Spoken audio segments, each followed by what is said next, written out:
Welcome back to another episode of Careful Boys. Nick Dunn is here. He's a personality expert. Wow.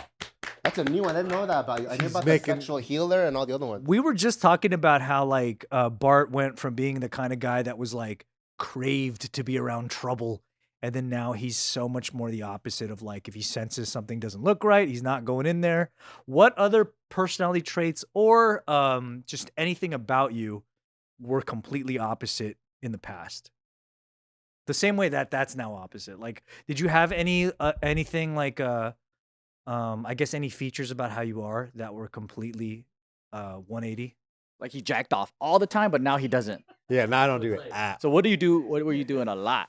I think that's most of my life though. Like Everything's 180? Everything? a lot of things, yeah, a lot of things 180. Like for instance, if I'm thinking about like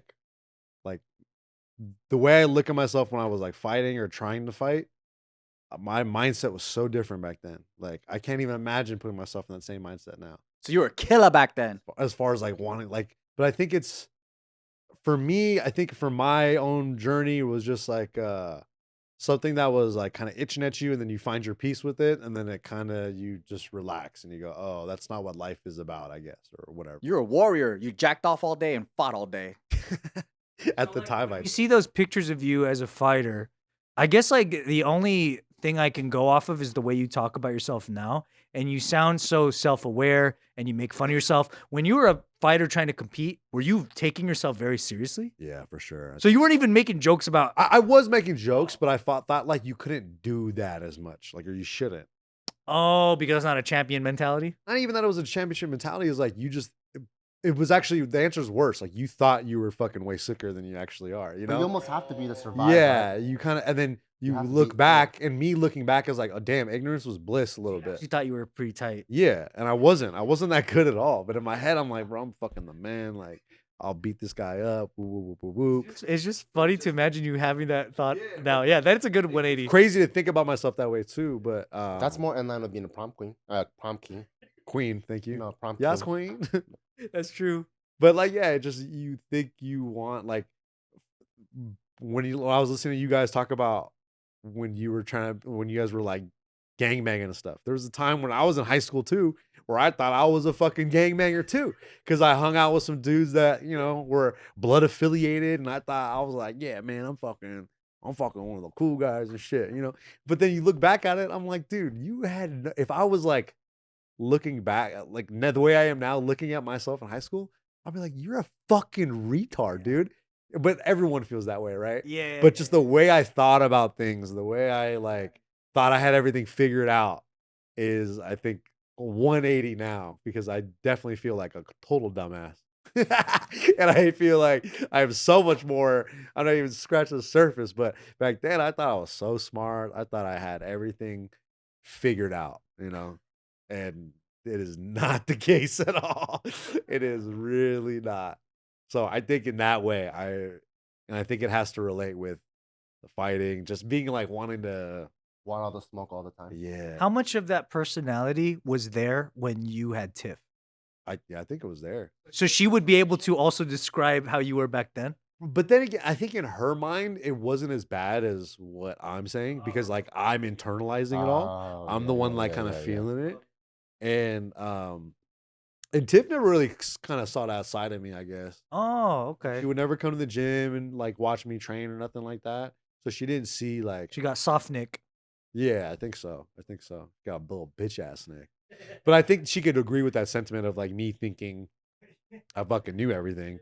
And then that me getting like slapped in the face and realizing like, oh yeah, dude, you're not that tight. You have no idea what the fuck you're doing. You're actually wrong, So I think for me, that's what it was. But I'm gonna have to think on this one. I'm gonna be there's sometimes this guy gives me prompts and shit where like later after we finish filming, I'm like, damn, I think about it even more, and I go, this is actually like this, And in the middle of the night, hello. Hey, can we shoot again? Can we reshoot that, please? Okay, thanks, Nick. All right, pal. Whatever, dude. Still thinking about it. No, sometimes for sure. This might be one of them. Yeah, I think it's hard to it's very I think we're at the age now where it's kind of we get used to things being 180. I think because so many of those things have changed. that you don't see them as easily now. Just with time. Like the idea is so preposterous of this guy wanting to be around trouble. Yeah. I wanted You're to the so smoke opposite. all the time. Have you been seeing that kind of meme that's like people been doing where he's like, it'll be like ex-convicts and all these guys, and they're like on a computer, and then they'll be like, I was in jail for this many years or whatever. Now I get social anxiety when I go to the supermarket.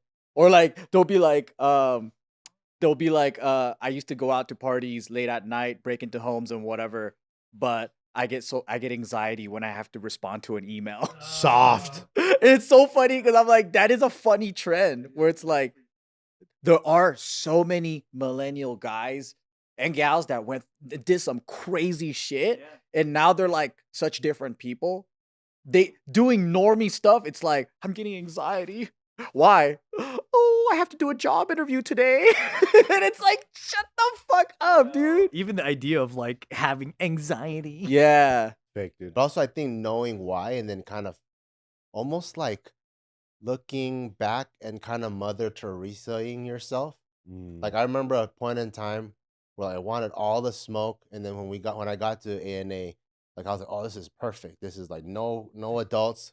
It's time to fucking run this place. And then when you think back, like why don't I run it for reals and get good SAT scores and get like a good grades, you know? Like what's like trying to get into all these fights and trying to rack up your like fight number on the streets, like what does that prove? But then it's just because it was like poor Bart when he was 10 years old, he got bullied so hard that now he feels like he needs to do something to like redeem his manhood back or something, you know? And then you kind of almost feel sorry for yourself, and you're able to kind of see through all that bullshit. And you're like, oh, dude, you're just the ultimate little bitch. You know, you're like that shelter dog that seems aggressive, but it's not really aggressive. It's just because you got hit by so many people, and now you're overly reacting to things. Oh. Kind of feel bad, you know? And then now you're like in your healing process and stuff. It's your inner child, dude. You're looking Yeah. at your inner child. I feel like for me, the 180 was like when I first, like I wanted an identity so bad. Like, you know, when you're at that young stage and you see different people, you're like, that guy's a skater, that guy's this, that guy's that. And you're like, what do I have? Like, what I want people to be able to look at me and go, that guy does this. And I was just like, when I found like breaking, I was like, dude, that's the thing. Like, I want to be that. But I wanted it so fucking bad that like I would always be breaking, even when you shouldn't be. Like When? Like at a wedding? all the fucking time. No, that's actually more appropriate. that's true. But like anytime, like if I was at the mall or if I was just around, like if we were just chilling, I'm just always breaking because I was like, I just want everyone to know that that's my thing. Yeah, because like what if But I? then the insecurity is what gets people to be successful. Yeah, Like a guy that's been bullied makes the greatest fighter because they have that fucking chip. They need to feel better and like Yeah, and it's definitely like it sucks because like that's kind of like you said, it's a tool to like get there. But thank God there was no like social media or like recording because like fuck, that's so fucking cringe to just always be trying to gather attention to yourself. You know, like it's so stupid. But don't you think it's age appropriate? Like you're supposed to be a retarded kid trying to figure things out. It is, but the caveat that I would say is that the more successful version of myself would be doing that around other breakers that were better than me.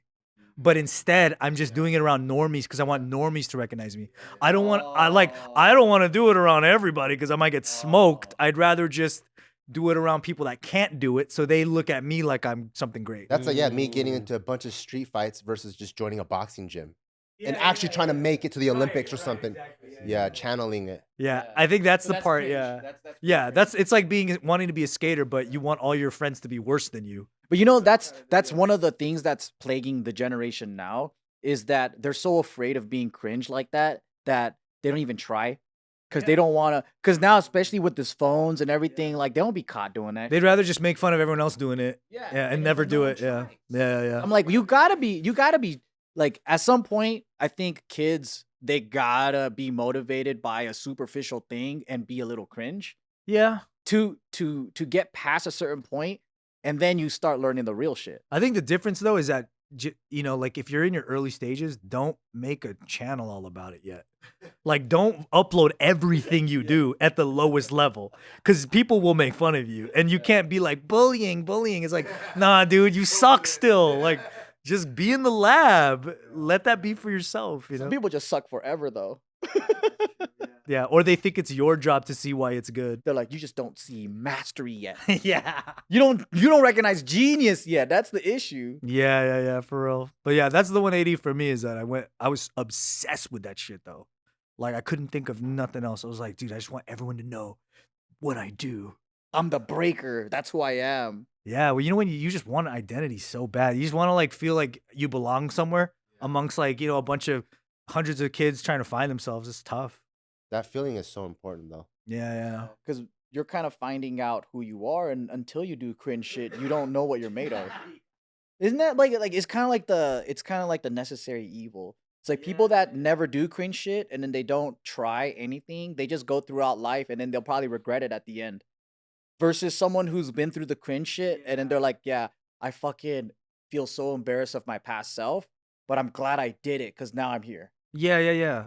Which I don't know if that applies. The funny thing is that I think like for something like breaking, which is something that it's kind of on you to get better at, it really isn't one of those things like, let's say, because I was also doing piano at the same time, but I'm doing all recitals. Recitals is a great way to get better and better at something without looking like you're trying to show off, because everyone has to do that. Oh, it's appropriate. But breaking, it's all on you. So you choose where you do it. You choose when you do it. But I think like for music, that's a really great way for kids to not only get an identity, but also refine a skill that they're not constantly showing everyone. Because it is secret in a way. Unless no one's at that rehearsal that's there to watch it. Like, you're just waiting to go up yourself. So it's kind of like, without realizing it, you end up at a proficiency level that you're like, oh, dude, if this was like, you know, when adults try to learn music, they can't stop fucking showing everybody.